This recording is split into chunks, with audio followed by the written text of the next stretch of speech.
ಇವ್ ಮೋದಿಜಿ ಅವ್ರು ಬಂದಿನ ಮ್ಯಾಕೆ ನಮ್ಗೆಲ್ಲ ಏನದ ಅನುಭವ ಆಗ್ಯದ, ಎಲ್ಲ ಗೊತ್ತಾಗ್ಯದ.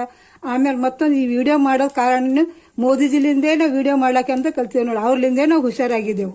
ನೀವು ನಂಬ್ತಿರೋ ಬಿಡ್ತಿರೋ ಗೊತ್ತಿಲ್ಲ, ಬಟ್ ನಮ್ಗಂತರ ಅಂತ ಭಾಳ ಈ ಫ್ರೆಂಡ್ಸ್ರಿಗಾಗಲಿ, ನಮ್ಮ ತಾಯಿಯವರಿಗಾಗಲಿ, ನಮ್ಮ ತಂದೆಯವರಾಗಲಿ ಅವ್ರಿಗೆ ಏನು ಫೋನ್ ನಂಬರೇ ಗೊತ್ತಿದ್ದಿಲ್ಲ. ಈ ಫೋನಿಂದ ಅವರೇ ಅಂತ ಫೋನ್ ಹಚ್ಚಿ ಅಂತ ಮಾತಾಡ್ಲತ್ತಾರ, ಫೋನ್ ಹಚ್ಚಿ ಮಾತಾಡ್ತಾರ. ಆಮೇಲೆ ದುಡ್ಡು ಎಣಿಸ್ಲಾಕ್ ಹೊಂಟ. ಮೊದಲು ನಮ್ಮ ತಾಯಿಯವ್ರಿಗೆ ದುಡ್ಡು ಎಣಿಸ್ಲಾಕ್ ಬರ್ತಿದ್ದಿಲ್ಲ, ಈಗೇನ ದುಡ್ಡು ಎಣಿಸ್ಲಾಕ್ ಹೊಂಟದ. ಇವ್ರು ಏನು ಹೇಳ್ತಾರಪ್ಪ ವಿಡಿಯೋದಾಗ ಅಂತ ನೀವು ಅದು ಅನ್ಕೊಳಕ್ ಹೋಗ್ಬೇಡಿ. ಈರುಳ್ಳಿ ಹಾಕ್ಲತ್ತೀನಿ ನೋಡ್ರಿ. ಈ ನಿಮ್ಗೆ ಈರುಳ್ಳಿ ಚಟ್ನಿ ಅಥವಾ ಉಪ್ಪಿನಕಾಯಿಂದ ನೀವು ಮಾಡ್ಕೋತಾನೆ ಒಂದು 4 ಮಾತು ಆಡಬೇಕು ಅಂತ ಹೇಳಿ ನಾನು ಇಷ್ಟಪಟ್ಟು ಅಂತ ಹೇಳ್ಕೊಡ್ಲತ್ತೀನಿ. ದಯವಿಟ್ಟು ಎಲ್ಲರೇನದ ಓಟ್ ಹಾಕ್ರಿ ಮೋದಿಜಿ ಅವರಿಗೆ. ಬೇಟಿ ಪಡಾವ್ ಬೇಟಿ ಬಚಾವ್ ಬೇಟಿ ಪಡಾವ್ ಅಂತ ಹೇಳಿ ಹೆಂಗಿದಲ್ಲ ಹಂಗೆ ಎಲ್ಲರಿಗೆ ಏನದು ಹುಚ್ಚಿದ್ದವ್ರು ಭಾಳ ಶಾಣೆ ಆಗ್ಯಾರ ನೋಡ್ರಿ ಮೋದಿಜಿಲಿಂದೆ. ನಮ್ಗಂತರ ಮೋದಿ